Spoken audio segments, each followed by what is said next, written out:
welcome you all in Gangotri Group of Schools. I am Vishal Tyagi, Faculty of Mathematics. तो बच्चों आज हम कुछ क्वेश्चंस डिस्कस करने जा रहे हैं प्रीवियस लेक्चर्स के ऊपर, ठीक है। नॉर्मल और टेंजेंट इनकी इक्वेशंस को कैसे फाइंड करते हैं ये अभी हम देखने जा रहे हैं, कैसे क्वेश्चंस बनते हैं। तो बिल्कुल बेसिक क्वेश्चन से हम स्टार्ट करेंगे, क्लियर। जैसे क्वेश्चन नंबर 1 यहाँ पे देख पा रहे होंगे आप कि find the equation of tangent to the curve y equal to this at a point where tangent is parallel to the x-axis, ठीक है। जहाँ पे tangent x-axis के पैरेलल हो वहाँ पे हमें इक्वेशन ऑफ टेंजेंट फाइंड करनी है बच्चों, ठीक है। तो कैसे करते हैं देखना जल्दी से। अच्छा, x-axis के पैरेलल होनी चाहिए टेंजेंट, क्लियर। पॉइंट तो दिया नहीं है उसने, वही बात तो समझे। टेंजेंट की इक्वेशन के लिए क्या क्या रिक्वायरमेंट होगा, क्योंकि टेंजेंट एक लाइन है, क्या क्या रिक्वायरमेंट है, स्लोप और पॉइंट। तो स्लोप तो मुझे पता चल गया, where the tangent is parallel to the x axis, ठीक है। तो टेंजेंट का स्लोप तो 0 है, इतना तो क्लियर है। दूसरी चीज क्या रिक्वायरमेंट होती है, एक पॉइंट, ठीक है। तो पॉइंट निकालने की बात हो रही होगी इसका मतलब। तो कैसे निकालेंगे, क्या पता है आपको, स्लोप पता है, दैट इज 0। तो मैंने क्या किया, सिंपल आंसर कुछ ऐसे लिखेंगे हम कि dy by dx is equal to 0, ठीक है। या आप ऐसा कह सकते हैं कि let's say the point is alpha comma beta, let's assume the point is alpha comma beta, ठीक है। वैसे जरूरत नहीं है, जैसे क्योंकि मैंने बताया है, जैसे मैं पॉइंट को अल्फा कोमा बीटा लेट करूंगा तो मुझे एक और इक्वेशन लिखनी पड़ेगी जिसमें मैं इसको सेटिस्फाई कराऊंगा, इस पॉइंट को इस इक्वेशन में सेटिस्फाई कराऊंगा, ठीक है। लेकिन मैं कह रहा हूँ लिखने की कुछ खास जरूरत है नहीं, तो ऐसे समझ लो बस dy by dx, alright, dy by dx। चलो लिख लो, ऐसा करो, क्योंकि इसमें पुट तो करना ही पड़ेगा। वहां पे मैं x यूज करूंगा तो कई बार कंफ्यूजन आ सकती है, इसलिए मैं पॉइंट से ही दिखा देता हूँ, कोई दिक्कत नहीं है। तो मैंने मान लिया एक पॉइंट है, कौन सा, अल्फा कोमा बीटा। अब जैसे मैंने माना तो मुझे क्या करना पड़ेगा, साइड में लिखना पड़ेगा beta is equal to alpha cube 9/2 alpha square 6 alpha plus 5। जैसे मैंने एक पॉइंट माना अल्फा कोमा बीटा तो ये आ गया, क्लियर। दूसरी चीज, अब मैं क्या करने वाला हूं, डिफरेंशिएशन। इसको डिफरेंशिएट करो, क्या आएगा, 3x² माइनस 9x प्लस 6। क्या पॉइंट पुट करना है, अल्फा कोमा बीटा। तो ऑब्वियसली इस इक्वेशन में सिर्फ x है, y तो है नहीं। तो मैं क्या पुट करूंगा, x को अल्फा पुट कर दूंगा, ये आ गया 3 alpha square minus 9 alpha plus 6 and that is equal to क्या, 0, क्योंकि गिवन है the tangent is parallel to the x axis. मैंने क्या किया, इट इज इक्वल टू 0। तो इसके रूट निकाल लो, कैसे निकालो, लो 6 अल्फा और जी ये आ गया अपना -6 प्लस 6, ठीक है। तो 3 अल्फा मैंने कॉमन ले लिया तो ये आ गया, -6 कॉमन ले लिया तो ये आ गया। और यहाँ से आप देख पा रहे होंगे एक √2 है और एक है 1, एक है 2 और एक है 1 बच्चों, क्लियर है। तो अल्फा की वैल्यू 2 और 1 दोनों आ चुकी है, ऑलराइट, ओके। और क्या, अब बीटा निकाल लो इसके कोरेस्पोंडिंग इस इक्वेशन में पुट करके। तो अल्फा को जैसे ही मैंने 1 पुट किया तो बीटा आ जाएगा 1 माइनस 9/2 प्लस 6 प्लस 5, क्लियर है स्टूडेंट्स, ठीक है। तो वो बीटा है, उसे कैलकुलेट कर लेना, आ गया बीटा, क्लियर। दूसरा बीटा आएगा किससे, 2 को पुट करके, 2 cube minus 9/2 into 2 square plus 6 into 2 plus 5, clear है बच्चों। तो 2 का स्क्वायर ये है, यहाँ पे 2 है, कट जाएगा, तो सिंपल सी कैलकुलेशन है, कर लोगे, यहाँ से बीटा आ जाएगा। तो इसका मतलब आपको कितने पॉइंट मिल गए, 2 points. There are 2 points on which if we draw a tangent that will be parallel to the x-axis. All right, simple, ठीक है। तो इस कर्व के ऊपर ऐसे 2 पॉइंट मिलेंगे जहाँ पे जो टेंजेंट होगी वो parallel to the x-axis हो जाएगी। और हमें पता होना चाहिए कि parallel to the x-axis tangent कब आती है, जब मैक्सिमा या मिनिमा हो, we know very well, सही बात है ना। और हम जानते हैं क्यूबिक इक्वेशन ऐसा ही होता है ग्राफ, तो 2 मिलने भी चाहिए थे, ठीक है। लेकिन ऐसा जरूरी नहीं होता, हमेशा नहीं होता। क्योंकि आपको पता भी है कि क्यूबिक इक्वेशन का ग्राफ ऐसा भी हो सकता है, y = x³ या y = x - 1 की क्यूब, y = x + 2 की क्यूब, इस टाइप के जो ग्राफ होते हैं वो इस टाइप के आते हैं। ठीक है, तो वहां पे एक ही पॉइंट आता, तो अभी दो आए हैं, दो जगह जो टेंजेंट है वो parallel to the x axis जाएगी, तो जनरली ऐसा रहता है। ऑलराइट, तो दो पॉइंट होने चाहिए, इसका मतलब आप समझ गए होंगे ग्राफ से, ग्राफ ऐसा कुछ होगा। अब मुझे नहीं पता एक्यूरेट ग्राफ क्या है, लेकिन हाँ मैं इतना कह सकता हूँ कि जो कंडीशन इसने क्वेश्चन में पूछी थी वो बिल्कुल सही है, ऐसे दो पॉइंट मिलेंगे। ऑलराइट, ओके, तो नेक्स्ट क्वेश्चन पे मूव करने से पहले आप इसको जल्दी से लिख लें, ठीक है? Then pause the video and note it down fast. Alright students, next question पे आते हैं जल्दी से। नेक्स्ट क्वेश्चन क्या है, y = x² - x + 5 टेंजेंट बतानी है which make equal intercept, जो कि इक्वल इंटरसेप्ट बनाए, वो वाली टेंजेंट बतानी है। अब देखो जैसे इक्वल इंटरसेप्ट की बात हुई, मुझे पता चल गया उसका dy/dx कैसा होना चाहिए, -1 बताया है, ठीक है, -1। तो मुझे पता है इस केस में जो dy/dx होगा वो होना चाहिए -1। ऑलराइट, तो जस्ट करते हैं इसको, और let point of tangency is alpha comma beta. Let कर लिया मैंने, पॉइंट ऑफ टेंजेंसी जो है वो अल्फा कोमा बीटा है, ठीक है। तो एकदम से मुझे ऐसा भी लिख देना चाहिए कि बीटा = α² - α + 5। ऑलराइट, ये इक्वेशन लिख के रखनी चाहिए साइड में। चलिए फिर मैं निकालूंगा dy/dx eight alpha comma beta, वो कितना आ जाएगा 2x - 1 point alpha comma beta. Obviously x ही है तो x ही रखोगे, ठीक है, तो अल्फा रख देंगे हम इसमें 2 अल्फा - 1, और this should be equal to what, -1। तो अल्फा कितना आ गया बच्चों, वेट 0, अल्फा कितना आ गया 0, और अल्फा और इस इक्वेशन को अगर सॉल्व करेंगे तो बीटा आ जाएगा बेटा 5। तो पॉइंट ऑफ टेंजेंसी मुझे मिल गया है इज 0,5। तो इक्वेशन कैसे लिख देंगे आप? अच्छा, लास्ट वाले क्वेश्चन में हमने इक्वेशन नहीं लिखी है, लेकिन वो तुम्हें पता है कैसे लिख सकते हो। इस वाले क्वेश्चन में इक्वेशन लिख लेते हैं। अच्छा, लास्ट वाले क्वेश्चन में जो भी लाइन होनी थी वो y = समथिंग आएगी, है ना? तो जो भी बीटा की वैल्यू आएगी उसके हिसाब से आप इक्वेशन ऑफ टेंजेंट लिख सकते थे। इस केस में क्या आएगी, स्लोप -1 है और पॉइंट गिवन है, तो कैसे लिखेंगे, y - 5 - 1 x - 0। ये हो गया x + 5 x + y = 5। क्लियर है? ठीक है, तो ऐसे टेंजेंट की इक्वेशन आ गई। देखो बिल्कुल सिंपल सा केस है ना, बहुत इजी है। बस ये ध्यान रखिए, एक पॉइंट चाहिए होता है हमें, एक पॉइंट ऑफ टेंजेंसी, उसी को आप स्लोप में dy/dx में पुट करते हैं, तब उस पॉइंट पे टेंजेंट का स्लोप मिलता है। ऑलराइट, उस पॉइंट पे टेंजेंट का स्लोप मिलता है, और वो हमें दिया हुआ था -1, तो फिर मैंने इक्वेट किया -1 की इक्वल इसको, राइट, वहां से अल्फा मिल गया, तो उस इक्वेशन का यूज करके मैंने बीटा भी निकाल लिया। Clear students? ऑलराइट, तो ऐसे निकाल लेते हैं इक्वेशन ऑफ टेंजेंट, ठीक है। तो जल्दी से इसको कॉपी करें, then let's move to the next one. Alright, देखते हैं आप दूसरा क्वेश्चन, ये क्या कह रहा है, equation of tangent at x = 0 to this, इस पे x = 0 जहां पे, तो अगर आप पूरा पॉइंट के कोऑर्डिनेट निकालना चाहते हैं तो ऑब्वियसली x = 0 इसमें पुट कर दो, इसमें पुट करोगे तो y भी 0 आ जाएगा। इसका मतलब ये कहां पे बात कर रहा है, ओरिजिन पे बात कर रहा है। क्लियर है? अब ओरिजिन पे टेंजेंट की इक्वेशन निकालने का एक तरीका मैंने बताया था आपको कि लोएस्ट डिग्री टर्म को क्या करते हैं, = 0 पुट कर दो।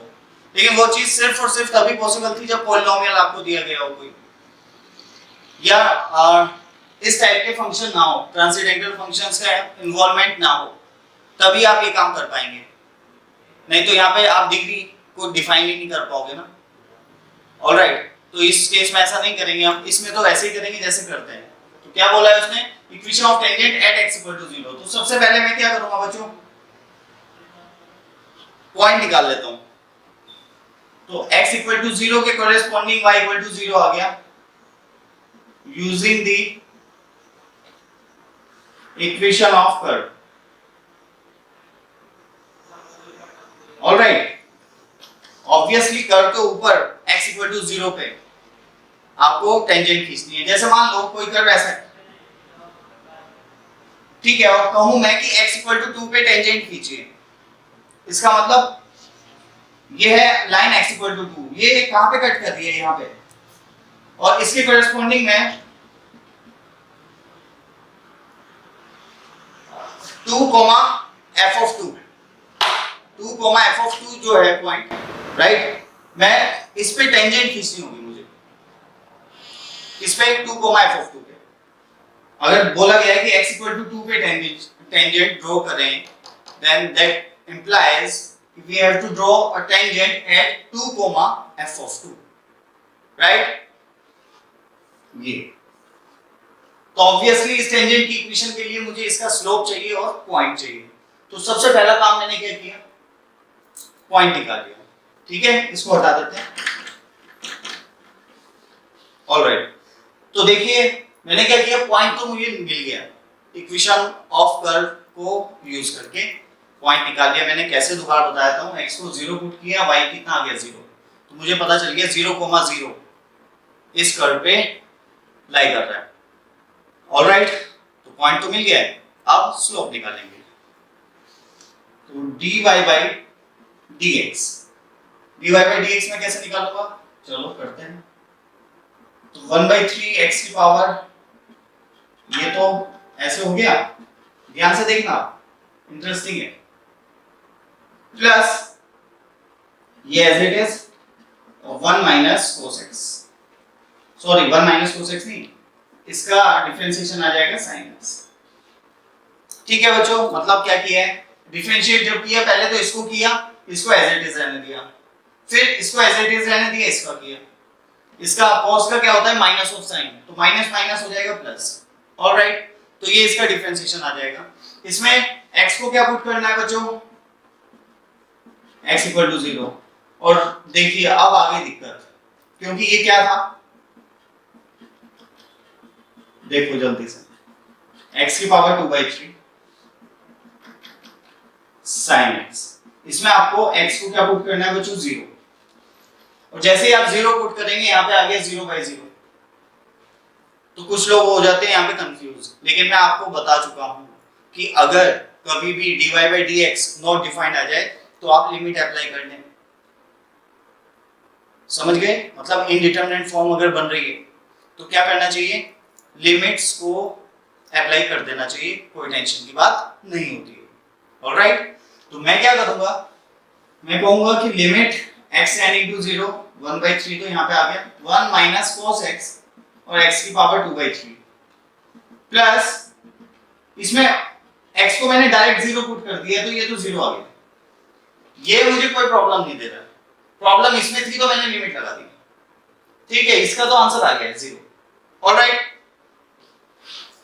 इसको कैसे कैलकुलेट करेंगे, ये तो हमें पता होना चाहिए, 1 minus cos x upon x square, क्या 1 minus cos x upon x square हम बहुत अच्छे से जानते हैं कि 1/2 होता है, डिफाइन होता है, तो मैंने क्या किया, बना लिया 1 माइनस cos x और इसे क्या कर दिया 2/3 इनटू x की पावर 4/3, और यहाँ पे भी x की पावर 4/3 से ऊपर नीचे मल्टीप्लाई कर दिया, तो अगर आप देख पा रहे हैं तो ये x स्क्वायर बन गया है, तो 1/3 limit x tending to 0 1 minus cos x upon x square into x की पावर 4/3 बचो। अब ये इंडिटरमिनेट फॉर्म नहीं है, मतलब है तो अभी, लेकिन इसकी हमें वैल्यू पता है, इसकी वैल्यू कितनी होती है 1/2।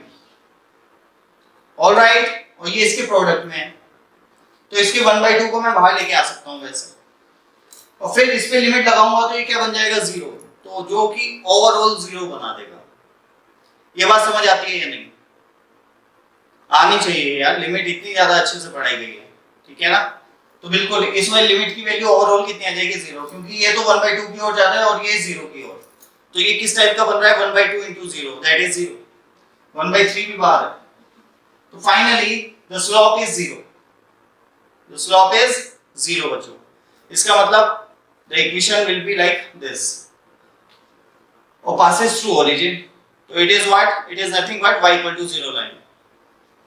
तो मैंने कहा कि y equal to 0 is the equation of tangent, होगी या नहीं, क्योंकि कहां से पास हो रहा है, ओरिजिन से। स्लोप कितना है 0, तो कौन सी होती है वो line, y equal to 0, x axis. तो x एक्सिस जो है वो इस कर्व की टेंजेंट है। तो ध्यान रखें, कई बार ऐसा होता है जब हम सिर्फ इतना ही पढ़ते हैं कि क्या करो, उस पॉइंट को dy by dx में पुट कर दो, तो वो बच्चे जो इस टाइप से पढ़ते हैं वो इस क्वेश्चन में अटक जाते हैं। वो कहते हैं यार ये तो सॉल्व नहीं हो रहा है। तो कोई टेंशन नहीं है, ये लिमिट ही तो होता है, तुम्हें फील आनी चाहिए। डिफरेंशिएबिलिटी हमने पूरी पढ़ ली है, लिमिटिंग केस होता है वो, सही है। और टेंजेंट क्या होती है, लिमिटिंग केस ऑफ कोड होता है। तो मैंने लिमिट अप्लाई की, दैट्स इट, आ गया आंसर। ऑलराइट स्टूडेंट्स, ठीक है, ठीक है, ठीक है। तो ये कहानी थी पूरी प्रॉपर। अगर दूसरी चीज ये कि फिर भी अगर आपको इसमें प्रॉब्लम आई तो मैं कह रहा हूँ यार, क्या बताया था, कभी भी इनडिटरमिनेट फॉर्म बने या नॉट डिफाइंड बने तो फर्स्ट प्रिंसिपल ऑफ डेरिवेटिव का यूज करो। तो इस फंक्शन को लेके first principle of derivative that is fx minus fa upon x minus a। मतलब इस केस में ओरिजिन पे हमें जैसे कि फाइंड आउट करना है, तो हम क्या करेंगे, fx minus f0, f0 कितना है 0 दिख रहा है, अपॉन x minus 0, ठीक है। तो दिस फंक्शन अपॉन x आ जाएगा, वहां से इजीली आप आंसर निकाल पाएंगे, ठीक है। करके दिखा देता हूँ वो भी काम, यहाँ पे कर लेते हैं, ठीक। देखिए उसकी भी थोड़ी सी रिवीजन हो जाएगी। तो मुझे ऐसे करना चाहिए, f dash 0 लिमिट है, जब मैं यहाँ पे अटक गया ना, x को 0 पुट किया तो मुझे समझ नहीं आया क्या हो रहा है, नॉट डिफाइंड सा आ रहा है कुछ, है ना। तो मैंने क्या किया, fx minus f0 upon x minus 0, और जैसे कि हम जानते हैं f0 तो 0 है इस केस में। तो फाइनली जो इक्वेशन आई वो आप देख सकते हैं, x की power 1/3 1 minus cos x upon x। Alright, तो मैंने क्या किया, x से ऊपर नीचे मल्टीप्लाई की, वैसे करने की जरूरत तो नहीं है क्योंकि हमें 1 minus cos x upon x का भी पता होना चाहिए, आंसर 0 होता है। लेकिन फिर भी मैंने कर दिया, x से ऊपर नीचे मल्टीप्लाई, तो वो x इसके साथ मिलके क्या बनाएगा बच्चों, x की power 4/3 1 minus cos x upon x square. अब आपको पता चल रहा है ये तो 0 की ओर जा रहा है, ये 1/2, तो 0 × 1/2 0 ही होता है। तो यहाँ से मुझे स्लोप मिल गया। तो ऐसे भी मैं कर सकता था या ऐसे कर लो, आपकी मर्जी है। Clear students? तो वही मेंस में तो ऐसे क्वेश्चन पूछे जाते हैं, ठीक है। एडवांस में भी बिल्कुल पूछे जा सकते हैं ऐसे, लेकिन एडवांस वाले थोड़ा सा और अप करते हैं, वो भी हम देखेंगे अभी आगे। ऑलराइट, तो आई होप ये 3 क्वेश्चन हमने डिस्कस किए हैं, बहुत अच्छे से क्लियर हो गए होंगे, ठीक है। तो अब आप जल्दी से पॉज करके इसको लिख लें। ओके, तो बच्चों देखते हैं ये नेक्स्ट क्वेश्चन। ये क्या कह रहा है कि tangent at 1,2 to the curve this, इस कर्व पे 1,2 पे टेंजेंट खींचिए। अभी तक हमने जो भी देखे थे, जो भी कर्व जो इक्वेशंस देखी थी, वो फंक्शन की इक्वेशन थी, राइट, कि y एक तरफ बाकी सब एक तरफ। Clear, y as a function of x लिखा हुआ था, लेकिन इस बार ऐसा नहीं है। तो बस ये भी एक एग्जांपल दिखा देता हूँ तुम्हें कि ऐसा जरूरी नहीं है कि हमेशा फंक्शन ही दिया जाएगा, आपको कोई रिलेशन भी दिया जा सकता है। क्लियर बच्चों? तो उसमें भी टेक्निक तो वही रहनी है, बस देख लीजिए एक बार। देखो, टेंजेंट एट 1,2 ऐसे दे दिया है, तो मैंने क्या किया, मैंने कहा चलो निकालते हैं dy by dx किस पॉइंट पे, एट 1,2। तो dy by dx के हिसाब से ये कितना आएगा, देखो 3y²। ऑलराइट, ओके, एक मिनट, ऐसे करना थोड़ा सा सही नहीं रहेगा क्योंकि ये फंक्शन नहीं है। मैं उसी तरीके से सॉल्व करने लग गया था, ये फंक्शन थोड़ा ही है, ये तो पूरी एक इक्वेशन दी गई है y और x में। ओके, ये ऐसा नहीं है कि y in terms of x, ऐसा कुछ नहीं है। ऑलराइट, तो ऐसे केस में कैसे डिफरेंशिएट करते हैं, पूरी इक्वेशन को डिफरेंशिएट कर दो। dy by dx आपको निकाल के लाना पड़ेगा पहले, वहां पे तो क्या होता था कि y equal to f x, तो मैं लिख देता था चलो dy by d x will be equal to, फिर मैं इसे कैलकुलेट करता था और एफ डैश एक्स निकालता था। ऑलराइट, लेकिन यहाँ पे तो ऐसा नहीं कर सकते हैं, तो यहाँ पे कैसे करेंगे, देखो इस इक्वेशन को डिफरेंशिएट करेंगे तो क्या आएगा 3y स्क्वायर, साथ में क्या आएगा dy by d x, obviously x के रेस्पेक्ट में करेंगे, minus 12y dy by d x, alright, plus 12 dy by d x और minus 0 is equal to 1। Alright students, तो dy बाई डी एक्स हर एक में से कॉमन आ जाएगा, यू कैन सी, तो 1 upon 3y square minus 12y plus 12, ये आ गया हमारा dy बाई डी एक्स। अब इसमें ध्यान से देखो dy बाई डी एक्स जो है वो फंक्शन ऑफ x नहीं है, वो फंक्शन ऑफ y है। तो मैंने तो कहा था आपको कि बिल्कुल कुछ भी हो सकता है, तो वो तो डिपेंड करेगा किस पॉइंट पे आप कह रहे हैं। तो 1,2 पे निकालना चाह रहे हैं, तो यहाँ पे अब क्या पुट करूंगा, क्योंकि x तो है नहीं, y है, तो y की वैल्यू पुट करेंगे, तो y की वैल्यू पुट कीजिए, तो ये कितना हो जाएगा 4 12, ये हो जाएगा माइनस 24, ये हो जाएगा 12। समझ रहे हैं मेरी बात? 1,2 एक बार देख लेते हैं, देखो इंटरेस्टिंग है काफी। कितना आ रहा है 1/0, मतलब नॉट डिफाइंड, क्या आ रहा है नॉट डिफाइंड। और ऐसे केस में हमें पता है dx अपॉन dy कैलकुलेट कर लेते हैं एक बार, चलो dx अपॉन dy कितना होगा बच्चों, वो होगा 3y square minus 12y plus 12, ऐसे, या यहीं पे आप y के रेस्पेक्ट में कर लो, ठीक है, चलो वैसे कर लेते हैं। ये तो मैंने जस्ट पलट के लिख दिया, लेकिन अगर नॉट डिफाइंड आ रहा है तो एक बार चलो dx अपॉन dy कैलकुलेट करते हैं, वो 0 आएगा, तो differentiate with respect to what y, तो यहाँ पे क्या आएगा बच्चों 3y स्क्वायर, यहाँ पे आएगा 12y, यहाँ पे आएगा 12 और यहाँ आएगा dx अपॉन dy, तो वही चीज है या नहीं है, इसको ही पलट के लिख दिया गया है, तो सेम ही चीज आनी थी ऑब्वियसली। अब मैंने क्या कहा कि dx अपॉन dy एट 1,2, तो कितना आ रहा है 0, हेंस द लाइन या द टेंजेंट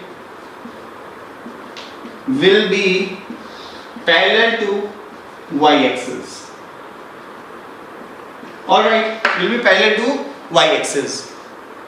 तो y axis के पैरेलल जो लाइंस होती हैं वो किस टाइप की होती हैं बच्चों, x इक्वल टू समथिंग, तो x इक्वल टू क्या, x इक्वल टू किस पॉइंट से पास हो रही है 1,2 से, ठीक है ना, तो x equal to 1 obviously, this will be the equation of tangent, alright. तो ऐसे किया जाता है, बहुत इजी है। कई बार ये 1/0 आ गया तो कंफ्यूजन आ जाएगी किसी को, तो ऐसा नहीं होना चाहिए। कुछ लोग फिर इसमें लिमिट लगाने लग जाएंगे, भाई लिमिट वहां लगती है जहां पे इनडिटरमिनेट फॉर्म बने, ये इनडिटरमिनेट नहीं है, ये क्या है, ये तो 1/0 नॉट डिफाइंड है। तुम्हें पता है अगर मैं इस पे लिमिट लगा दूं यहाँ पे कि y इज टेंडिंग टू 2, तो इसकी टेंडिंग वैल्यू क्या आएगी, infinite, that means line will be like this, alright. तो ऐसे होते हैं बच्चों क्वेश्चंस, ठीक है, तो जल्दी से पॉज करके इसको उतार दें आप।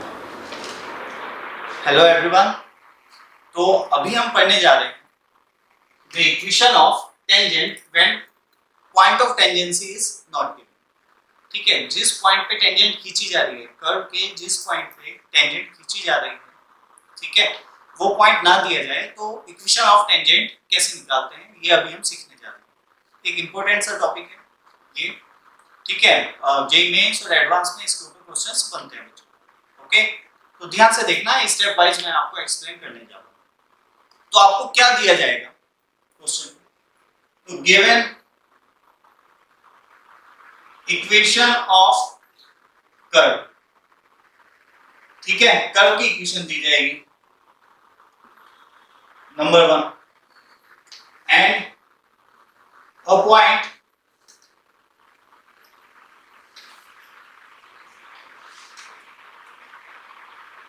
पॉइंट थ्रू which tangent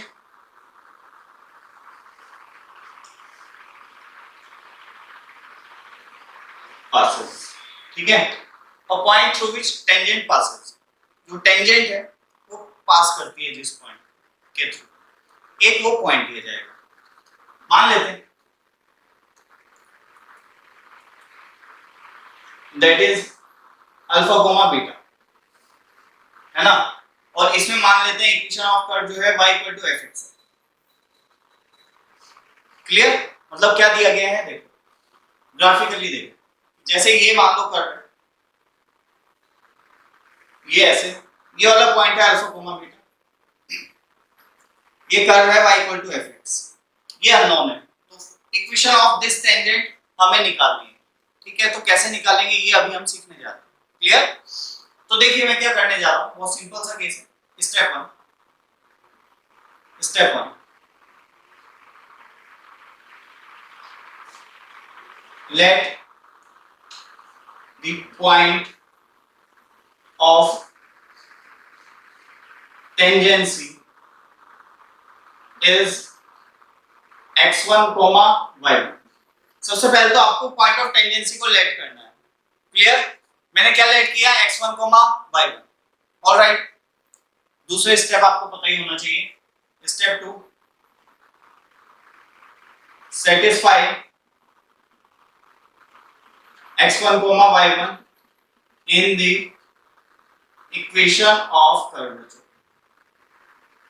ठीक है, इक्वेशन ऑफ कर्व में उस पॉइंट को सेटिस्फाई करा दो, कैसे, y1 f of x1। Clear, step 3 देखिए। ओके, स्टेप 3 क्या है, अब आपको क्या करना है, dy by dx निकालना है, dy by dx at x1, y1। अच्छा, कुछ लोग क्या कर देते हैं, dy by dx at alpha beta निकाल लेते हैं। तो कोई सेंस बनता है क्या अल्फा बीटा पे dy by dx निकालने का? ऑब्वियसली किस पॉइंट का यूज किया जाता है, जो कर्व के ऊपर लाई कर रहा हो। क्लियर है, ठीक है। तो ध्यान रखें, अल्फा बीटा पे नहीं निकालेंगे आप, किस पे निकालेंगे, x1, y1 पे। तो satisfy x1, y1 in the equation of curve, जैसे कि मैंने आपको यहाँ पे दिखा दिया है। ऑलराइट, अब स्टेप 3 क्या है, dy by dx किस पॉइंट पे निकालना है, x1, y1 पे। x1, y1 अननोन है, कोई दिक्कत नहीं है, dy by dx निकालो, उसमें x1, y1 पुट कर दो। तो जैसे ये आ गया, तो इसमें मैंने f dash x1 लिख दिया। अब ये जो dy by dx है, ये ऐसा भी हो सकता है x और y का फंक्शन, ऐसा भी हो सकता है सिंपल x का फंक्शन। मैं तो इसके अकॉर्डिंग चल रहा हूं जो मैंने कर लिया था।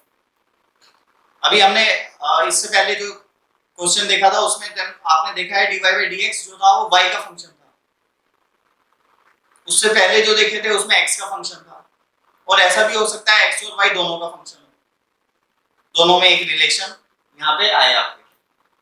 क्लियर है, अकॉर्डिंगली x1, y1 आप उसमें पुट कर देंगे। क्लियर, तो ये आपको मिल जाएगा in terms of x1, y1। Step 3, sorry ये था स्टेप 3, अब आएगा स्टेप 4। ध्यान से देखो, ये अगर x1, y1 है ना, तो इस लाइन का स्लोप कितना होगा, दो पॉइंट पता है, y2 minus y1 upon x2 minus x1। तो मैंने कहा लो beta minus y1 upon alpha minus x1, होगा या नहीं। तो एक इक्वेशन यहाँ पे मैं बनाने जा रहा हूँ, beta minus y1 upon alpha minus x1, किसका स्लोप आया, इस लाइन का। तो ये लाइन तो टेंजेंट है, तो टेंजेंट का स्लोप क्या है, ये, तो both should be equal. Clear है, तो मैंने क्या कर दिया, f डैश x1, तो इसको मैंने पुट कर दिया f डैश x1 के इक्वल। क्लियर, यहां से मुझे एक और इक्वेशन मिल गई। अब बच्चों ये देखो कितने अननोन है मेरे पास क्या क्या अननोन है, x1, y1, मतलब x1 एंड y1 दो अननोन है, उन्हें कैलकुलेट करने के लिए कितनी इक्वेशन रिक्वायर्ड है, दो। तो दो इक्वेशन मेरे पास आ चुकी है। इक्वेशन नंबर 1 इज दिस, जब आपने उस पॉइंट को कर्व में सेटिस्फाई कराया, and equation number 2 is this. Clear है स्टूडेंट्स, सही है ना, इसे मत बोलने लग जाना इक्वेशन नंबर 2, ये तो dy by dx है, इसकी वैल्यू आपको नहीं पता है, ये तो एक f dash x1 निकाला है इस स्टेप में, तो हमने इक्वेशन तो यहाँ पे मिली है, तो इक्वेशन 1 और इक्वेशन 2, अब इन दोनों का यूज करके आप x1 एंड y1 निकाल सकते हैं। क्लियर है? तो स्टेप 5 में आप क्या करेंगे, find x1 and y1 using equation 1 and 2। Equation 1 और 2 को यूज करके आप क्या निकाल लेंगे, x1 एंड y1। नाउ अब तो बहुत इजी है। Now equation of tangent will be what, y minus y1 or equal to f dash x1 x minus x1। अब f dash x1 भी तो मिल गया, जब आपको x1, y1 मिल चुका है, ऑब्वियसली f dash x1 भी मिल गया, आ गया आंसर। ठीक है, इक्वेशन ऑफ टेंजेंट कैलकुलेट हो गई। तो मैं ये कह रहा हूं कि अभी एक आइडिया तो लग गया होगा आपको प्रॉपर तरीके से। तो स्टेप वाइज मैंने बता दिया बिल्कुल प्रॉपर्ली, कभी भी कोई प्रॉब्लम नहीं आनी चाहिए, स्टेप्स को फॉलो करो और आंसर पाओ। तो ऐसे स्टेप में याद रखिए ये वाला तरीका। स्टेप 4 जो है वो इंपॉर्टेंट है, ठीक है। स्टेप 4 जो है वो इंपॉर्टेंट है, ये याद रखिए। क्या करते हैं, जब पॉइंट बाहर दिया जाए y2 minus y1 upon x2 minus x1, तो क्या रख देते हैं, f dash x1 के इक्वल। ऑलराइट स्टूडेंट्स, समझ आया? ठीक है। अगर पॉइंट ऑफ टेंजेंसी ना दिया जाए और कोई और पॉइंट दिया जाए टेंजेंट के ऊपर, तो हमेशा ये करते हैं। अभी हम एग्जांपल से देखेंगे अलग अलग सिचुएशन में इस चीज को कैसे यूज करना है, ठीक है। Then pause the video and note it down fast guys. Okay students, कुछ क्वेश्चंस देखते हैं इसी चीज के ऊपर। Find all the points on the curve y x³ - 3x, ठीक है, such that the line tangent to this curve at point P, उस पॉइंट P पर, ठीक है। दोबारा से बता रहा हूं कि find all the points on the curve, इस कर्व पे वो सभी पॉइंट हमें फाइंड करने हैं। इस प्रकार the line tangent to this curve at point P, ठीक है, इस कर्व के पॉइंट P पे जो टेंजेंट लाइन है वो पास करे कहां से, 2, -2 से। तो ये कर्व जैसा भी हो, आई डोंट नो, क्यूबिक है तो ऐसा होगा, ठीक है। ऑलराइट, तो होना क्या चाहिए आप देखना ध्यान से। देखो सबसे पहले तो ये देखो कि ये पॉइंट क्या कर्व पे लाई कर रहा है क्या, देख लेते हैं एक बार। ये आ जाएगा -2, ये आ जाएगा 8 और 6 नहीं क्लियर, पास नहीं कर रहा है कर्व। तो ये लाइन, ये कर्व कैसे ही हुआ, आई डोंट नो, ऐसे टेंजेंट होगी और पॉइंट होगा लाइक दिस 2, -2। ये तो मुझे पता नहीं है ना, ऐसा होगा कोई सिचुएशन, ठीक है। अब इसमें क्या पूछा है कि P की सभी पॉसिबिलिटीज हमें आप बताइए, कितने ऐसे पॉइंट आ सकते हैं जिस पे अगर टेंजेंट खींची जाए, ठीक है, जिस पे अगर टेंजेंट खींची जाए वो कहां से पास हो, 2, -2 से। ऑलराइट, ठीक है, तो देखते हैं। देखो ये तो कर्व मैंने आपको दिखा दिया है, इसको हटा देता हूं। ऐसी कोई कंडीशन रही होगी, ठीक है, कर्व को मैंने हटा दिया, या थोड़ा सा ऐसा बना देता हूं यहाँ पे साइड में। ये पॉइंट है 2, -2, ठीक है। अब मैंने क्या किया, इस पॉइंट को लेट कर लिया पॉइंट ऑफ टेंजेंसी, जो कि हमारा स्टेप 1 था। ऑलराइट, पॉइंट ऑफ टेंजेंसी मैंने लेट किया। अब मैं क्या करूंगा बच्चों, पॉइंट ऑफ टेंजेंसी तो लेट हो गया, तो इसको मैं कर्व में सेटिस्फाई कराऊंगा। तो ये आ जाएगा अपना y1 x1³ - 3x1, ठीक है। कर्व में सेटिस्फाई करा दिया, एक इक्वेशन मिल गई। अब एक और इक्वेशन चाहिए मुझे x1 और y1 निकालने के लिए। क्लियर है? वो कहां से निकालूंगा, सबसे पहले dy/dx at x1, y1 निकालते हैं।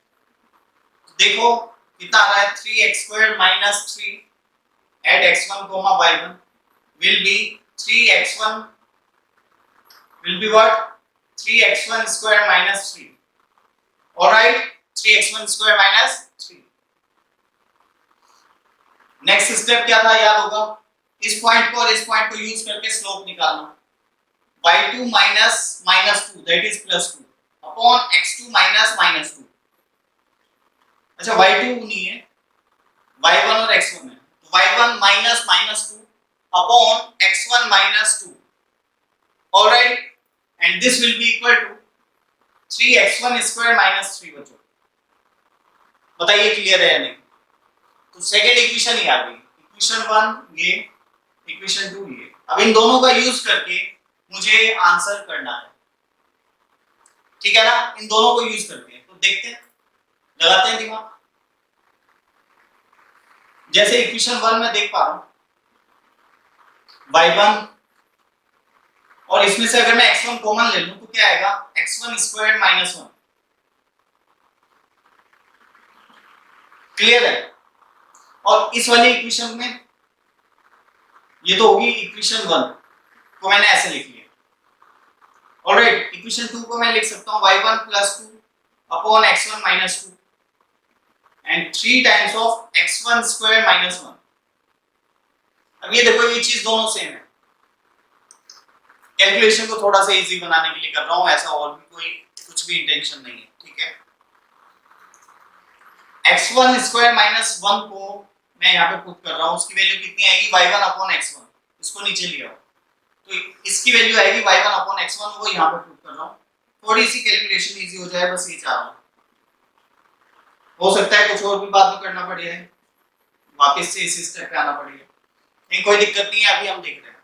वैसे तो हमें क्या करना चाहिए, सही बात तो ये है कि एक अननोन में कन्वर्ट कर लेनी चाहिए, ऐसे कोई फायदा होगा नहीं, तो ऐसा ही करते हैं, ऐसे ही करते हैं, एक ही अननोन में कन्वर्ट करते हैं, क्योंकि दो चलते रहेंगे तो हम कैलकुलेट नहीं कर पाएंगे, ठीक? लेकिन मैं बता रहा हूं ऐसे भी हम कैलकुलेशन को इजी कर सकते हैं, जैसा कि मैंने अभी आपको करके दिखाया। ऑलराइट, ठीक है। अभी मैं क्या कर रहा हूं, इक्वेशन 1 और ओके, इक्वेशन 1 में जो y1 की वैल्यू है वो यहां पे पुट कर रहा हूं, इसको इधर लेके जा रहा हूं, ठीक है स्टूडेंट्स? तो देख लो क्या हो जाएगा, y1 की वैल्यू आ गई कितनी, x1³ माइनस 3x1 प्लस 2। इसको इधर क्रॉस मल्टीप्लाई किया तो ये तो 3 ये है और कुछ ऐसा है, ठीक है? अब ये बन गया ऐसा कुछ, और ये है क्या, कैलकुलेट करते हैं, ये आ जाएगा 3x1³, ये और ये कितना बनाएगा, 6x1 स्क्वायर। ऑलराइट, अब ये और ये कितना बनाएगा, -3x1, ये और ये कितना बनाएगा, +6। जहां तक मुझे लग रहा है यही होना चाहिए, एक बार दोबारा से कर रहा हूं, ये और ये मिलके बनाएगा 3x3, फिर ये बनाएगा -6x स्क्वायर, ठीक है? ये बनाएगा -3x1 और ये बनाएगा ये तीनों 6। ऑलराइट, ठीक है, क्यूबिक इक्वेशन आएगी ये, तो कोई बात नहीं। तो 2x1 का स्क्वायर, और एक ही तरफ लेके जा रहा हूं सबको, 2x1 का स्क्वायर आ गया और ये एज इट इज रहेगा 6x1 स्क्वायर, ये कट हो जाएगा और ये आएगा +4। तो आप देख पा रहे होंगे इस क्यूबिक इक्वेशन का एक रूट तो मुझे एकदम से दिखना शुरू हो गया, कौन, x1 = 0, सॉरी 1 0 बोल रहा हूं, x1 = 1 इसका एक रूट है, तो बाकी रूट क्या होंगे, you know very well, alpha beta gamma. मान लो अल्फा कितना है 1, एक रूट कितना है 1, तो अल्फा बीटा गामा कितना होगा इस केस में, 6 होगा कि नहीं, सम ऑफ रूट 6 नहीं होगा क्योंकि यहाँ पे 2 है। 6 तब होता है जब इसका कोएफिशिएंट कितना होता है 1, तो 6/2 होगा, दैट इज 3। ऑलराइट, चलिए कोई दिक्कत नहीं है। अल्फा 1 की वैल्यू कितनी आ गई बच्चों, सॉरी अल्फा की वैल्यू तो 1 है, बीटा प्लस गामा की वैल्यू कितनी आ गई 2। अल्फा की वैल्यू 1 है, बीटा प्लस गामा की वैल्यू कितनी आ गई 2। ऑलराइट, ओके, तो एक तो ये मिल गया मुझे। अब alpha beta gamma product of roots कितना होगा, alpha beta gamma -2 minus of 4/2 आएगा, minus of 4/2 that is -2, right? Alpha की वैल्यू कितनी है 1, बीटा इंटू गामा कितना आ गया -2। क्या करेंगे, क्वाड्रेटिक लिख लेंगे, x square minus 2x minus 2 equal to 0। सही है क्या, बताओ। इस क्वाड्रेटिक की जो भी वैल्यू आएगी वही पॉसिबल वैल्यूज होंगी किसकी बच्चों, बीटा की, सॉरी बीटा क्या है, बीटा और गामा आएंगी मतलब, है ना। और बीटा और गामा किसकी वैल्यूज है, x1 की। तो x1 की एक वैल्यू तो 1 आएगी, दूसरी वैल्यू क्या आएगी, दूसरी वैल्यू और तीसरी वैल्यू जो होगी वो इस इक्वेशन से आएगी। क्या आएगी, निकाल लेते हैं चलो। Minus b plus minus root b square minus 4ac upon 2a, right. तो ये आ गया 1 plus minus root 3, 1 plus minus root 3 आ गया बच्चों, ठीक है ना। x की वैल्यू, अब x की वैल्यू आ गई है, इसके कॉरेस्पॉन्डिंग y की वैल्यू निकाल सकते हैं इजीली, या नहीं निकाल सकते, बताइए। अब टेंशन आएगी यार, x तो ये है, y1 निकालने के लिए इसमें पुट करना पड़ेगा, और ये तो इरेशनल नंबर है, सही है। तो x1 की वैल्यू कितनी आई है, मैं लिख देता हूं तुम्हें, एक तो 1 है, एक है 1 प्लस रूट 3, एक है 1 माइनस रूट 3। तो y1 की वैल्यू इसके कॉरेस्पॉन्डिंग क्या आएगी, 1 के कॉरेस्पॉन्डिंग आएगी, इसमें रख दो -2 आगे देखो, क्लियर। 1 प्लस रूट 3 के कॉरेस्पॉन्डिंग क्या आएगी, तो अब मैं क्यूबिक इक्वेशन को करना चाहिए क्या मुझे, ठीक है। तो देखते हैं कुछ और कर पाए तो बढ़िया है, ओके कर तो लेंगे कुछ और भी, ठीक है ना। कुछ इजी सोच रहा हूं मैं, हो पाए तो, ओके। मुझे इस इक्वेशन का यूज करना पड़ेगा इसके लिए इजी बनाने के लिए, ठीक है। इजी बनाने के लिए इस इक्वेशन का यूज करना पड़ेगा, वो मैं कैसे कर सकता हूं मैं अभी बता देता हूं। बोर्ड थोड़ा छोटा पड़ रहा है, कोई बात नहीं, देख लेते हैं, अब यहाँ पे देख लेते हैं, फिर यहाँ पे लिख लेंगे हम सारे वैल्यूज। तो एक तो ये आ गई, एक इसको मैं थोड़ा इधर ले जाके कैलकुलेट करना चाह रहा हूँ, तो शायद यहाँ से कुछ ऐसा इजी दिखे मुझे और मैं कैलकुलेट कर पाऊँ, ऑलराइट। तो मैंने क्या किया, y1 plus 2 is equal to 3 times of, ये था ना, ये यहाँ पे मल्टीप्लाई हुआ था, तो ये जब यहाँ पे मल्टीप्लाई हुआ था तो क्या आया था एक्सप्रेशन ये, ऑलराइट। तो मैं इसको लिख देता हूँ direct, 3x1 cube 6x1 squared minus 3x1 plus 6। देख लेते हैं कुछ हो जाए तो अच्छा ही है, वैसे अजीब बन रहा है काफी, लेकिन फिर भी हम कुछ ना कुछ तो कर पाएंगे, जो पूरी उम्मीद है, ओके। देखिए जैसे कि मैं देख पा रहा हूं, ओके, x1 क्यूब है जो x1 क्यूब, यहां से वैल्यू सब्स्टिट्यूट करो x1 क्यूब, मतलब इसकी डिग्री को मैं थोड़ा सा कम करना चाह रहा हूं और कुछ नहीं, ऑलराइट। कैसे करेंगे देखो, y1 प्लस 2 x1 की जगह रख दिया y1 प्लस 3x1,